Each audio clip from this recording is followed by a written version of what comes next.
Welcome back, guys. Today we're going to be doing a review and kind of showcase and philosophy of use, whatever you want to call it. It's going to be a little bit of everything, but it's mostly going to be about this PVS14 right here.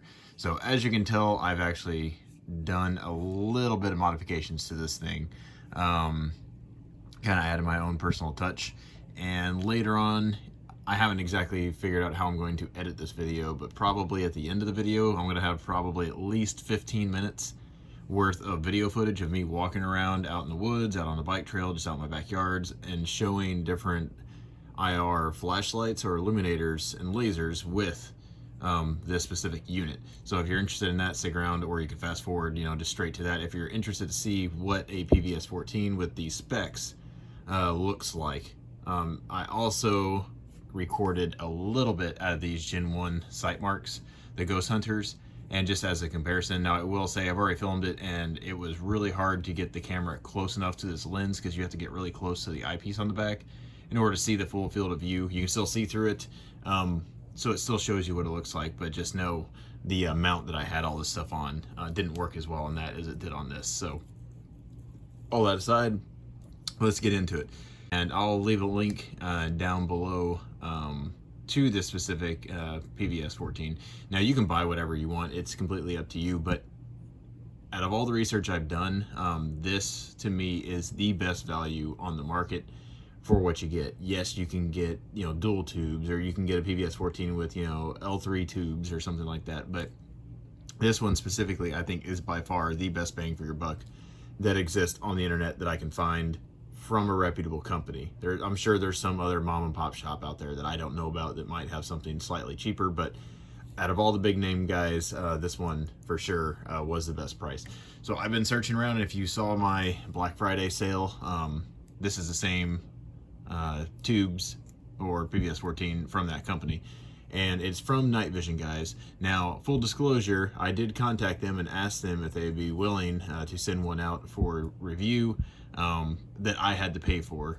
So they gave me a little bit of a discount on this whenever I bought it. Now, granted, it wasn't much more than their Black Friday sale, and I think they still have that sale going on right now for, it's like $27.99, so around $2,800, something like that for this, which is a phenomenal deal for the specs for this tube. And I have the specs right here.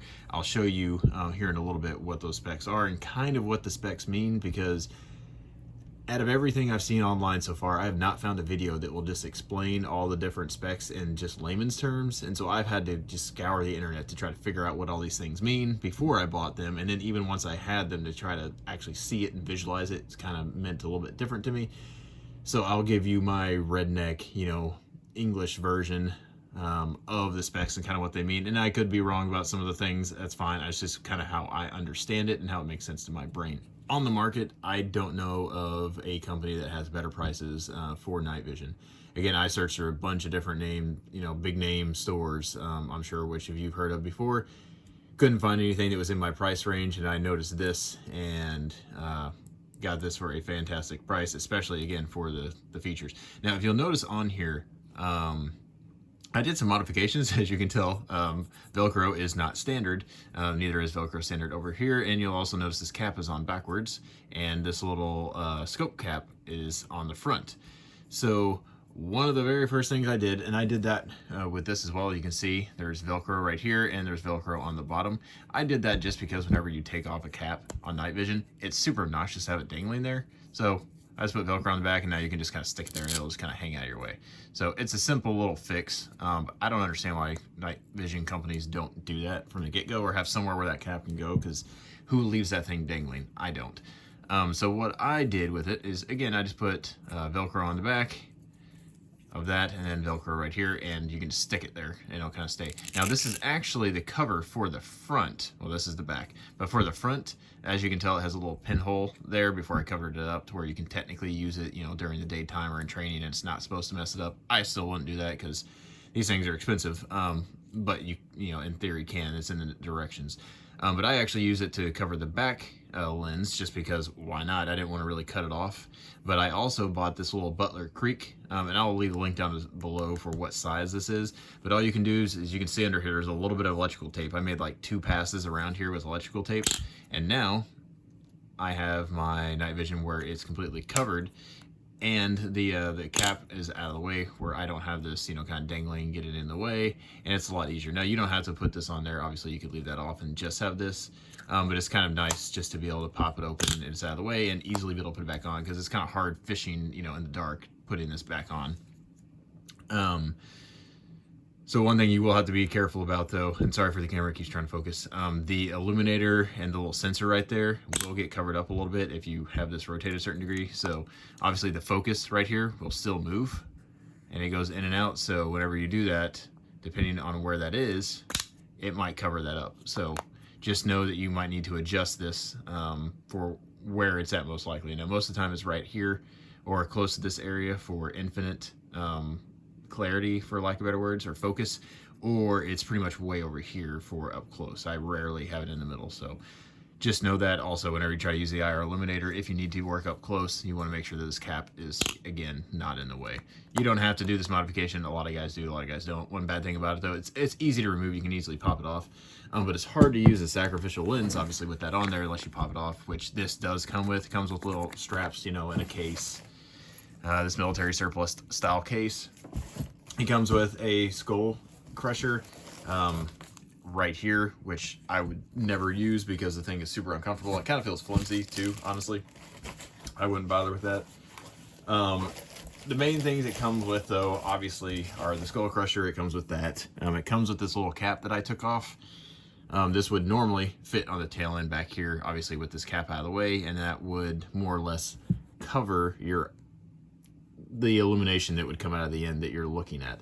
So if someone else has night vision and you are not using this cup, you know, to obviously hold in all that light, you're going to kind of, your eyeball and your face is going to glow like a Christmas tree, because this obviously light comes out of here and it's kind of like a small little LED flashlight shining on your face. So if you can, I would use this. Now the reason I took this off is because we found out whenever it's really cold weather, this lens right here is just going to fog up because my face is hot and the weather was high 30s, if I remember right, low 40s, something like that.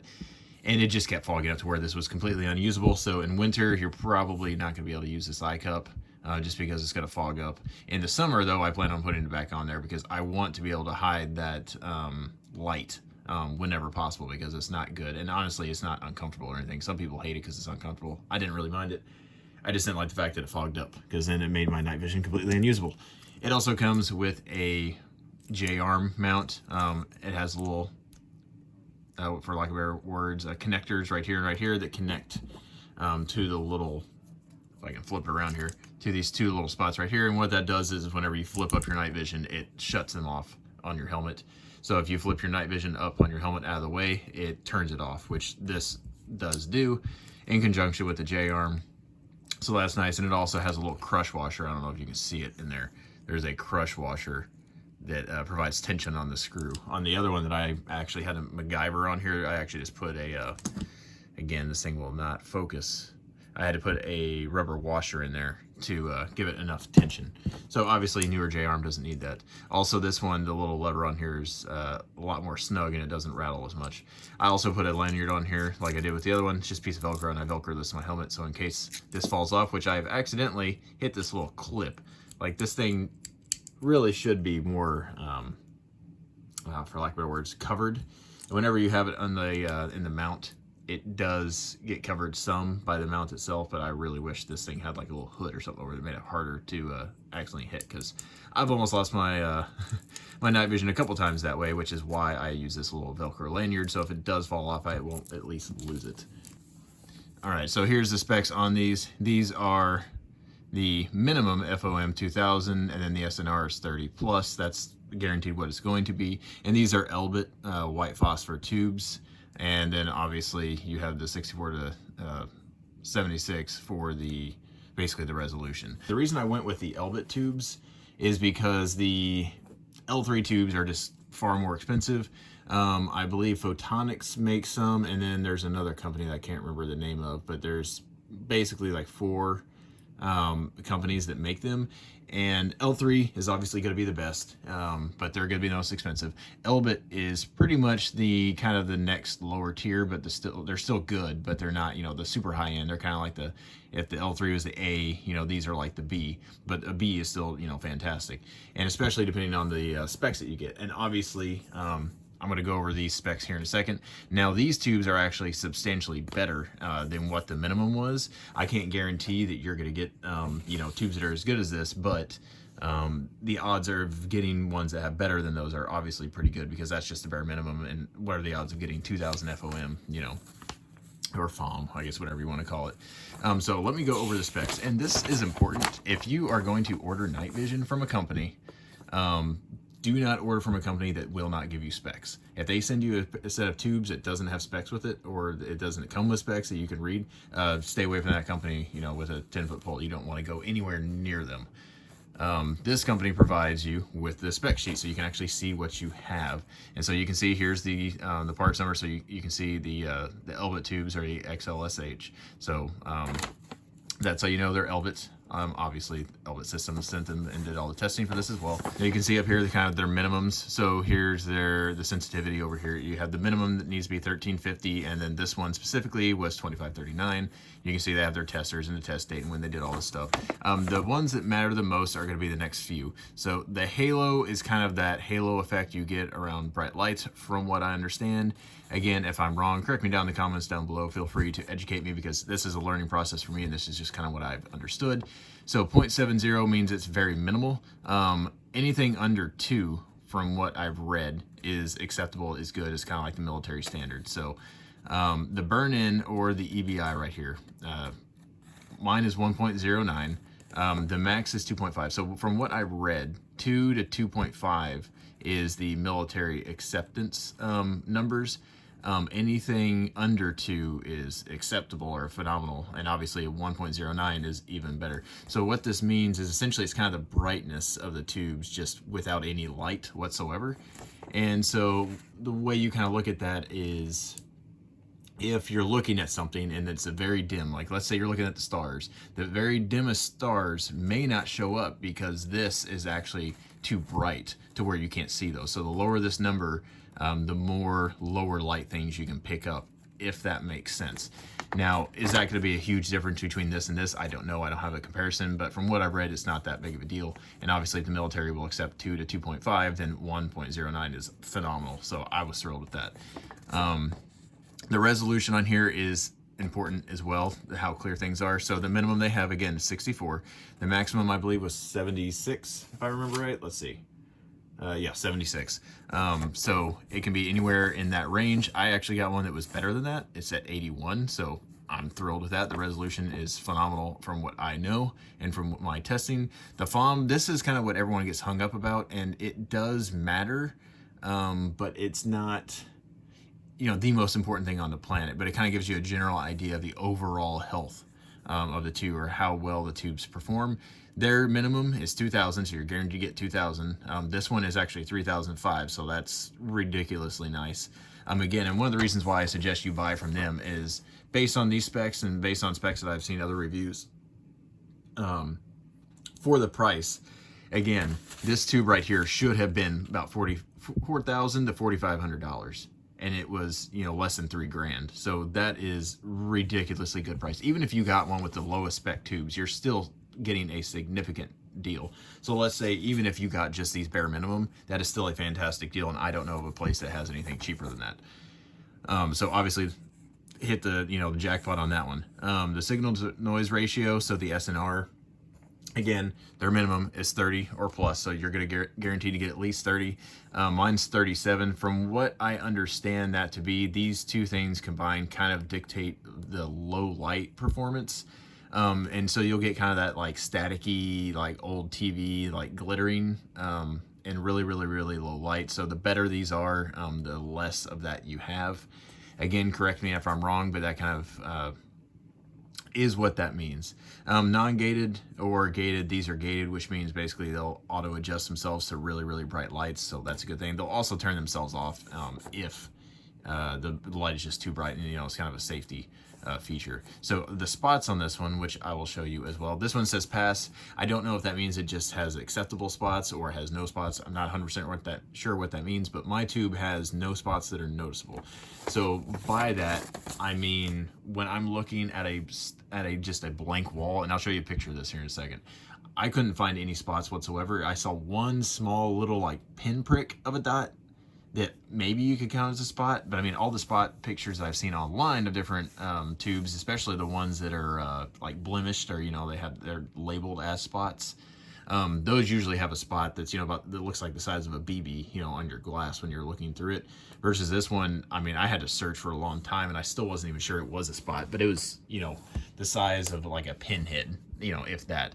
But when I'm looking around outside, I've never even noticed it. And again, it took me a while to find it, even looking at a white light. So again, I can't guarantee you're going to get tubes, you know, that are this fantastic. You might get ones that are, you know, at 2500 FOM or something like that, which are still good tubes. And again, for the price, 100% recommend it. And again, if you're interested in seeing what all those specs look like, through my camera at least, the last half of this video is going to be nothing but me walking around, talking, showing you different IR lights, different lighting conditions, dark conditions where it's overcast, there's a full moon, you know, where there's no moon, stuff like that. So you can kind of see, because I could not find a video online of somebody doing that, that I don't want to insult anybody here, but it was like quality footage that I could actually see through there. It was just them shining, you know, this at like a street light or something for 30 seconds, and that was it. So I wanted to make something comprehensive to where people could actually see what it looks like and experience what it looks like, so they can get a better idea, you know, because if you spend $3,000 on this, you want to know what you're getting into, you want to know what you're spending your money on. And I don't want to waste your money, and I did not want to waste my money, because again, I ended up selling quite a few things to end up being able to buy these, because again, I did pay for these out of my own wallet, and man, it hurt. But I am super glad I did it, because this is by far the best purchase I've made to date when it comes to firearms related stuff. So one thing I wanted to go over too real quick, this does have a gain feature, and what that means is you can turn the gain or the brightness up or down. And to be honest, I don't know if it shortens the lifespan of the tubes whenever you crank it all the way up, or if you turn it down some. I really don't know. But what affects that is, like, you have the signal to noise ratio over here, the ESNR. So that, and kind of the FOM, those two things, when you turn up the gain or you turn down the gain, you'll notice, like, if it's too bright outside, and I'll show you the gain on here is this little knob. Whoop, it'll help me if I turn the right way. So it's this little knob right here. So whenever you turn it one way or the other, it basically just makes the brightness go up or down. So if you're in really bright conditions, like I was on the first night we used this at the range, it was a full moon. You couldn't turn the gain up past about 3/4 of the way. Once you got to the 3/4 mark, it was as bright as it was going to get. You could keep turning the gain, but it just never got brighter. And because it has an internal sensor that's not going to let it get above a certain brightness. Whenever I use this out on the bike trail near my house, whenever I was walking down that, it was completely dark outside. There was no moon. There were stars. There was very little light pollution, surprisingly, that day, because there's no cloud covers. There wasn't a whole lot of light pollution. And I was underneath a canopy of trees more or less the entire time. So in those kind of conditions, I could turn the gain all the way up, and it adjusted all the way up the entire time. So once I got to the 3/4 mark and kept going, it kept getting brighter, because again, you know, there wasn't enough light for it to tell itself, I'm not going to get brighter. So the gain will be adjustable based on your lighting conditions. It will never get, you know, beyond a certain brightness, if that makes sense. You can also turn it down, so if your IR illuminator lasers maybe are too bright or not bright enough, you know, you can turn it down to just where you can see those easier. But that is a manual thing. You're gonna have to turn it up or down, just like the focus. If you want to see up far or close, you're gonna have to manually adjust that. Then here's your battery compartment right here. To turn it on and off, all you do is you pull out on here and it'll twist it. The first click is on, and then the second click is the the IR illuminator, which I don't know which of these two it is, but it's one of those two. One's a sensor to let you know it's too bright and it'll turn itself off. The other one's an IR illuminator. That IR illuminator, as you'll see in here, is not very bright at all. In full moonlight, I couldn't even see the thing. Looking up close at like a sheet of paper or something, obviously I could tell. But looking at the ground in front of me in full moonlight, that IR illuminator basically did nothing. Now, whenever it was completely dark out and I was on the bike trail, and there was no moon, you know, and no ambient light anywhere to be found, it was actually pretty bright and it was good enough to navigate with. Now, that said, you're going to be visible. And did I need it? No. Even in the completely dark situation outside, and that's about as dark as it can get, really, I didn't need any sort of illumination whatsoever, because again, these are Gen 3 tubes. Even in my, this is our spare bedroom where I review everything at this table, but I'll show you some video footage of that as well. And it was completely black in here to the point where my eyes would not adjust. The only light that was coming in here was from a room across the hallway.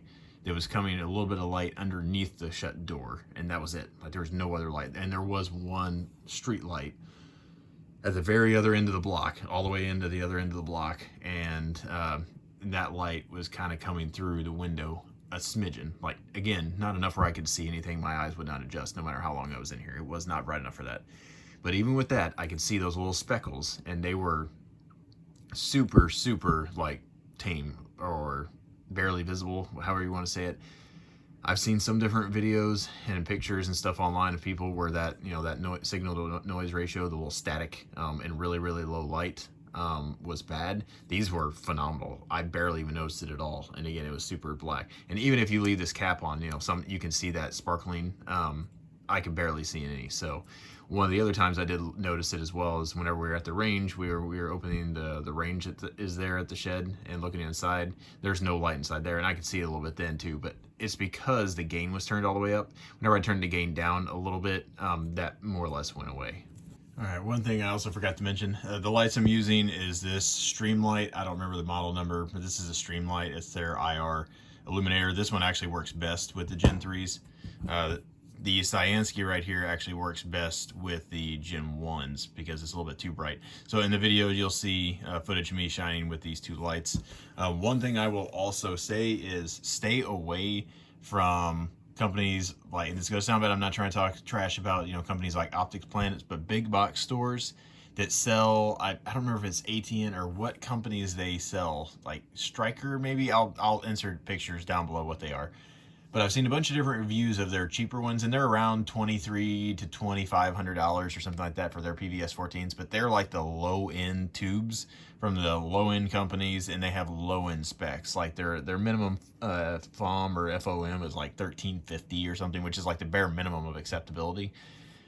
And you're paying, you know, $2,300, $2,400 for stuff like that. So I highly suggest you actually buying these again, because for an extra $300, you're getting tubes are basically twice as good. So don't buy from big box stores because you're not going to get a good set of tubes. Buy from a reputable company, like, again, like Night Vision guys, where you can see the specs. Again, if they don't have the spec sheets, don't buy from them. Okay, and the last thing I'm going to go over here, hopefully before showing you a bunch of different footage. And again, I'm trying to make this video as short as possible, but it's probably going to be 30 minutes long. I can't do anything about that. That's just a lot of information. But the comparison between these two is, there's a huge difference. So again, I will still stick by Gen 1. I'm actually selling these to one of my buddies that I work with. It's a friend of mine. These Gen 1s are still worth buying if you can find them for less than $500. If you can find this for less than $500, it still gives you fantastic capability because you can actually see people that are using stuff like this.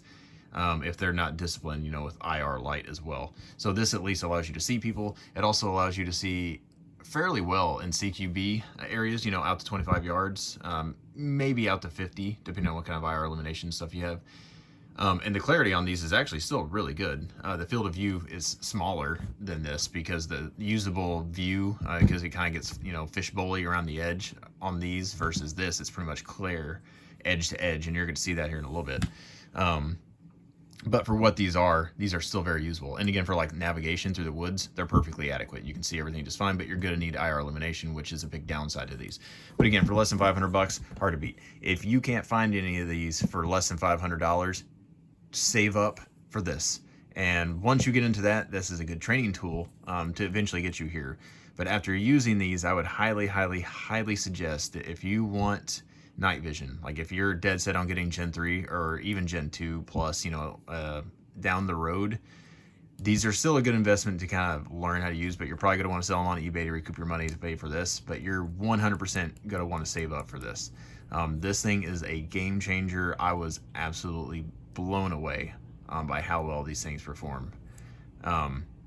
So again, if you have any questions about this, feel free to put them down in the comments down below. It's entirely possible I got some of this data sheet stuff wrong. Correct me down below. Again, these are the Elbit tubes, the Gen 3. These are the white phosphor. That's something else I should go over right now. So one thing with green versus white phosphor. Green, I didn't think was gonna be that big of a deal. You do get used to it over time, but it's not as natural on your eye. And people say that, but I didn't really know what it meant. But I will say the white phosphor on these is kind of a bluish tint. It's not really like black and white. It's kind of blue and blacks, kind of. You'll see on the camera. One thing I will say too is through my camera on my phone, whenever it's recording video, the color auto adjusts itself on the camera. So the color you see on the video is not exactly what the color is. It's more blue than what you see on the camera. So just know that it's not very blue. It's not as blue as like the Photonics tubes. The Elbit tubes are more whitish. And I like that a lot because your natural night vision sees in black and white. You don't really see color with your natural night vision. So this is actually easier on your brain or on your eyes, says me, because it was easier on my brain and my eyes than that was with the green color. The other thing I will say is people will talk about which eye to put the PVS14 over, because again, it's a single tube. You got to pick one eye or the other. I'm right-handed, so I shoot rifles right-handed. I shoot pistols, rifles, all right-handed, but I'm left-eye dominant, which means I aim with my left eye with pistols. Now, granted, I can still aim with my right eye, obviously, with rifles, not a big deal.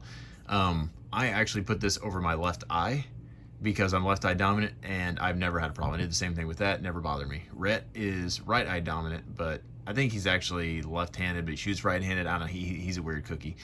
But anyways, he had always put this over his left eye, but he's not left eye dominant, he's right eye dominant. So, and he always hated it. He always got a headache. He did the same thing in the military, and he hated it. But now he switched him over to his dominant eye, and all those problems went away. So put it over your dominant eye and then adjust your shooting to that, because it's already going to be a little bit unnatural to shoot with this anyways. You're going to be using either an IR laser or you're going to be using passive aiming. And I can bump shoulders with my rifle, or I can shoot left-handed with my rifle if I need to do passive shooting. You know, if I need to look through my EOTech, you know, to aim and take shots, I can switch hands. It's not a big deal, especially with a rifle. And with pistol, I mean, I'm using my dominant eye anyway, so that doesn't matter, especially if you have a red dot. So I just kind of wanted to throw that out there because that's something I kind of learned. Again, and this is a journey. I'm by no means an expert, not by any stretch of the imagination. I've had this for about a month, and I've used it about, you know, 3 or 4 times in somewhat serious use, and then I've just walked around a bunch with it and got adjusted to my hilt and everything. And now I have had these, and I've used these for, you know, a little while now, so I do have some experience, but I am not an expert. Don't let me, you know, persuade you otherwise. But again, I think for the price, these are the best tubes you can get. And most of you, if you're like me, cannot afford to get, you know, dual tubes or anything. And if you only want to buy once, cry once, this is the way to go right here. Again, for the money, I cannot stress enough. For $2,700, $2,800, whatever they are, you're not going to find a better deal on the market, I guarantee you. And if you can, I mean, shoot, put a link down below. I'd be thrilled to share that with anybody else, but I can't imagine you're going to, because I searched for like 6 months to find these. And again, I'll leave links down below to these. Again, these are by Night Vision guys. They're good dudes to deal with. It's a reputable company. I believe Tactical Rifleman actually uses them and suggests them as well. So again, they're not just some no-name. They're actually a quality company. But I wanted to throw this out there, and again, now I'll show you a bunch of different footage of what it looks like to walk around with this PVS. Again, I just want to give you a general idea of what this looks like. I'll kind of move this around a little bit so you can kind of see. Again, the contrast.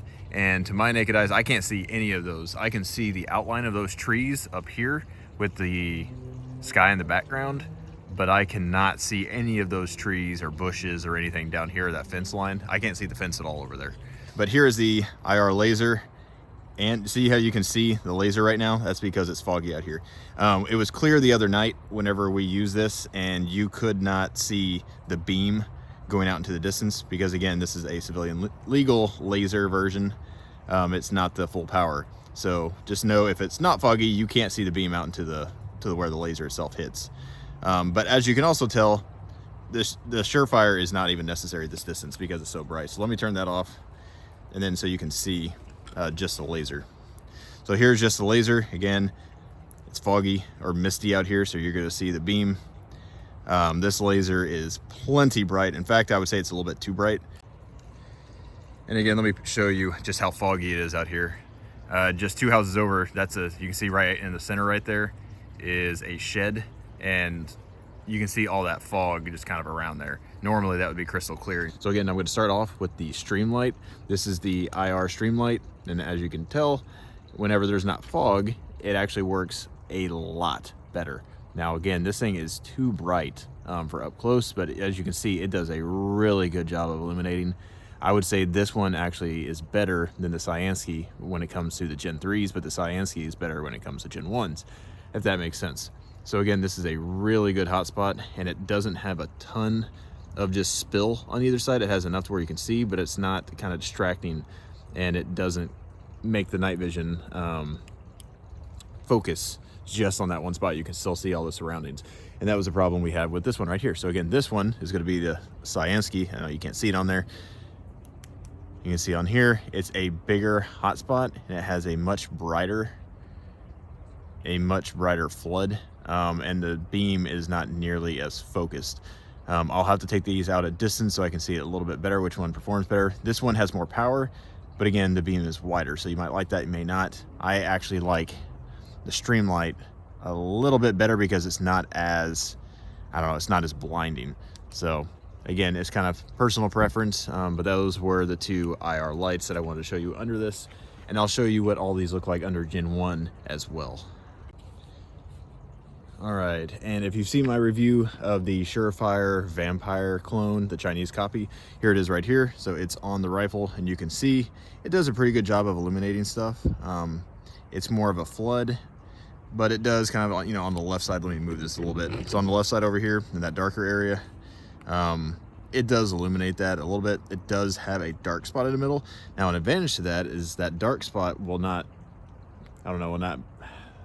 it won't wide out your IR laser if you're worried about that. So this would be a better choice for, you know, CQB distances, because that spot right in the middle is a little bit dimmer. It's still illuminating, you can tell. It's still, you know, illuminating that area, just not as much, but it's more of a flood. So again, personal preference on what you want, but this is the Chinese Surefire Vampire knockoff.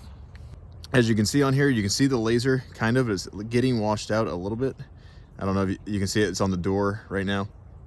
That is the laser. So one bad thing, now granted, to my naked eye, through the PVS14, I can see the laser just fine, even with the illuminator on at 50 yards. Up close, it's a little bit harder to see it. But I would only be using this IR, you know, flashlight if it was super dark, in which case the laser would actually be brighter. All right, so now I'm gonna do a little bit of walking around so you can kind of see stuff in my backyard. Again, there's some lights down there, the neighbors. You can kind of see all the shadows. Now there is a little bit of light behind me right now, coming from the neighbor's porch light. So that's where those shadows on the ground out here are coming from. But you can see these tubes are phenomenally clear. You can see my busted fence over there. Then there's the white light from the shed over there. Actually, that's just light reflecting off the shed, neighbor's shed. You can see what it looks like. The clouds right now, as you can tell, are overcast. The moon is over there behind the clouds. There's a big giant oak tree. Just kind of see power lines, everything. Again, there's not a whole lot in my backyard for you to see, but I can walk around a little bit just so you can kind of get a good idea. I apologize for this being, you know, low quality, but this is the best I can do at the moment. I will try to walk out in the woods at farther distances here in the next night or two whenever we actually have good weather. This is the first night of rain, or rainless night we've had in about a week. It's either been raining or it's been super foggy where you can't see anything. So hopefully, again, this gives you a pretty good idea of what these look like. But hopefully this gives you a good idea about how this thing works. And the illuminator, let me turn it off so you can just kind of see what it looks like without it. So it doesn't do a whole lot. It's pretty much just for like reading stuff in front of you and administrative stuff. This will give you a pretty good representation of how well it works. So again, here is the IR illuminator. This is the Streamlight that I've done a review on. And again, as you can see, this is 100% necessary, and it's not too bright with the Gen 1, and it works pretty well. So that's the Streamlight.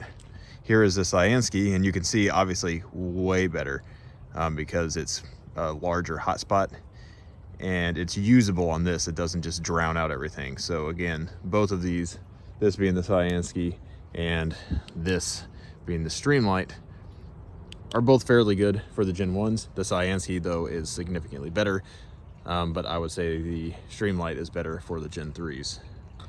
All right, now we'll see the Surefire Vampire, the actual one, and the Hollow Sun. You can see it's very usable. The Surefire is a little lackluster on here because again, the Gen 1 really needs IR light to work, but the laser's plenty bright. But as you can tell, the Surefire itself works pretty good. I would say it's good enough out to about 50 yards with the Gen 1, but it's not as good, obviously, as Gen 3. The Gen 3 just is a huge, huge leap forward. Now again, using these NVGs, the sight mark, I can still see stuff that I can't see with my naked eye, so it's still better than nothing. 100%. I would still rather have this than not having night vision at all, because it allows you to see people who are using night vision, so that's an important thing. But compared to the Gen 3, there's just no contest. Yep, there's my dog. I can't see her at all. It's completely pitch black, with my naked eye at least. So here's the gain turned all the way up, and yeah, right there. That's as high as it goes. And there's the stars. It's pretty interesting actually to look up. Let me turn down the gain a little bit so you can see the stars a little bit better. I'll tell you now, stargazing through this thing is incredible. Let's see here. See that little cluster of stars right there in the middle? That's a bunch, and to my naked eye, I can see about, well, I can see about 6 of those with my naked eye. And as you can see, there's a lot more there. Okay, one thing I also wanted to do, right now the focus is at distance, so let me change it. Now it's fuzzy. Should be able to see up close here in a second. All right, wrong way. There we go. Now you can see up close. See my patio, my chair, fish ponds over there. You'd have to clarify. There we go. You can see the fish pond a little bit. And now it's a little bit blurry out there. You could set it somewhere in between if you wanted to, but right about here is perfect for me. And a good way to do that is just look up at the stars, get those clear, and then now you have your kind of infinite setting. And now here it is with the illuminator. So you can see how much brighter it is. Let me actually click it back out. So here's without the illuminator. Here's with the illuminator. Any static that was there is now gone because there's a lot more light that it's putting off over here. It's kind of interesting, the American flag right there, you can't see any colors or any distinction between that. So I thought that was kind of interesting. Let me turn it off again, see if you can. Nope, same thing. So hopefully that gives you an idea kind of how well it performs up close indoors in a dark environment. All right, this is using the PVS14. And we are just gonna go for a walk down the woods. Saw a cat or something down here earlier.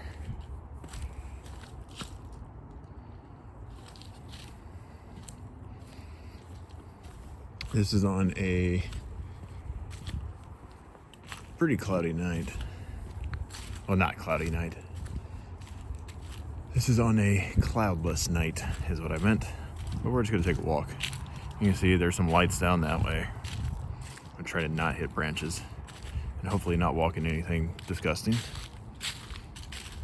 This is usually a big giant puddle of water, and with my naked eye right now, if I'm just looking around, I can see the ground because there's lights over here, but not well enough to see out anything. Like I can see where I'm walking because I can see the ground, but I can't see any details. And it is freezing out here, just FYI. Luckily, this has been mowed recently.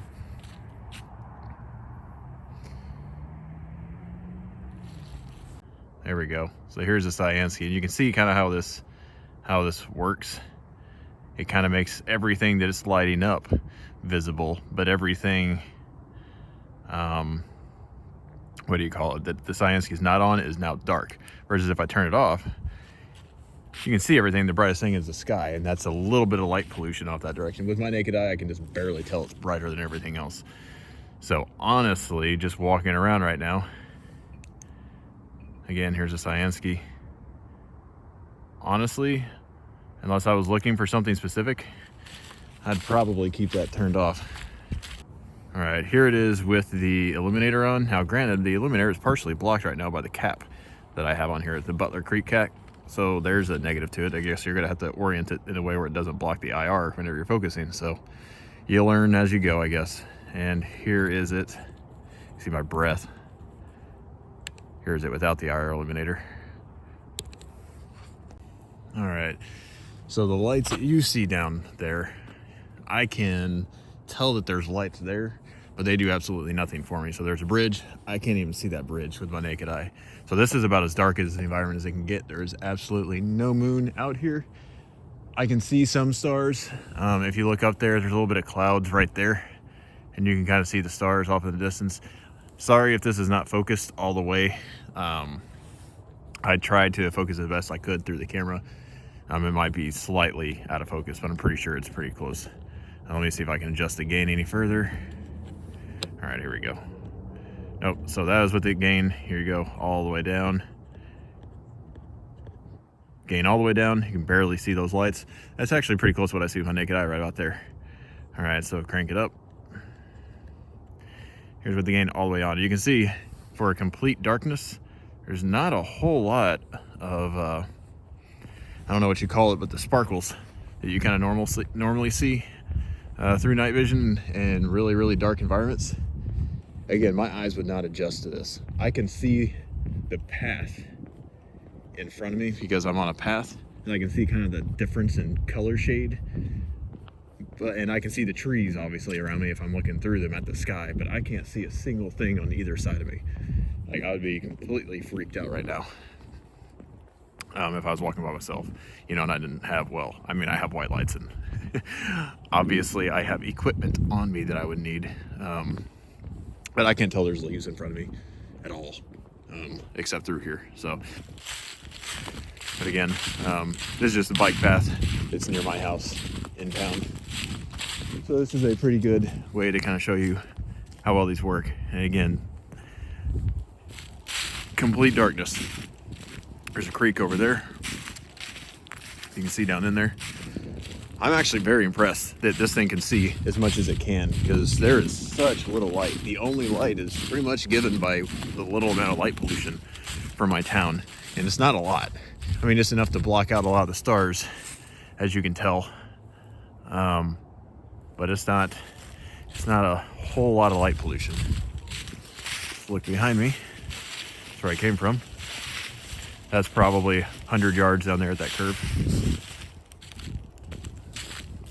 And again, that's a single light down there. I don't know what it's reflecting off of. Okay, I can kind of see that with my naked eye now. It's just the ground. So that bright spot to the right, not this over here, but that straight ahead, the left taller thing is the street light. And all the rest of that is actually just light from that light pole. It's just the ground is brighter right there. That's interesting. Okay, there's a tree that got knocked down from a storm a couple of years back. I would say it's probably 400 or 500 yards. It might be farther than that. I don't know. I don't have a rangefinder with me, so you can see the towers back there blinking. I can't see those. Those are just your standard red tower lights. They look very bright. Then those are just street lights all the way down that street. It's insane how well this thing works. You can see all the way down there, and again, I can't see a single thing. Here comes a car. See that car moving? I can see that with my naked eye just barely through the trees, because there's a tree line right there, obviously. So again, here's the Cyansky. See how far it goes. Yeah, that illuminates that tree line fairly well. And again, I would say that's at least 400 yards. It might be 5, but it's at least 4. So again, kind of give you a good idea how well this thing works. That said, it's going to completely drown out everything it's not. See, you can see over here, if I move it off to the side, you can kind of see over in the tree line, you can see individual stuff. But as soon as I shine this thing, if it's not being illuminated by it, it kind of disappears. So it's good out to say, I would say 400 or 500 yards for sure. Now, granted, with 1X, you know, obviously on this PVS14, you're not going to be able to see, make sure nobody's coming. You're not going to be able to see anything well enough to identify it. But again, hopefully this gives you kind of a good idea of what these look like. And the conditions right now are just incredibly dark. So I'm very impressed with this. And just to show you, again, don't mind the shadow over here-ish. That's from my lens cap. Here is the IR illuminator on the PVS14. You can look how bright this thing is. It's crazy. I'll turn it off here in a second so you can see. You can also see my breath. There's without it. There's with it. In my backyard, whenever there was a full moon, you could barely even see this illuminator. So that just gives you an idea how bright it was with the full moon compared to right now. That illuminator did absolutely nothing when you had any kind of ambient light. But I'm just absolutely thrilled how well this thing works in basically complete darkness. So if you made it to this point in the video, you are, you know, give yourself a gold star, pat on the back or something. I appreciate it. If you guys like this kind of content, again, this was the most expensive video I've done so far. Give us a like, comment down below, subscribe to the channel if you appreciate this kind of stuff. I plan on taking a night vision rifle class, or just a night vision class in general, the beginning of next year. I haven't signed up for it yet, but there's gonna be one nearby that me and Red are actually gonna sign up for, hopefully, assuming he gets his tube soon. They're supposed to come in tomorrow, so we'll see how his compare to mine, I guess. He'd ordered his from a different company. But anyways, if you appreciate this kind of content, give us a like, subscribe. We appreciate it. Have a good one.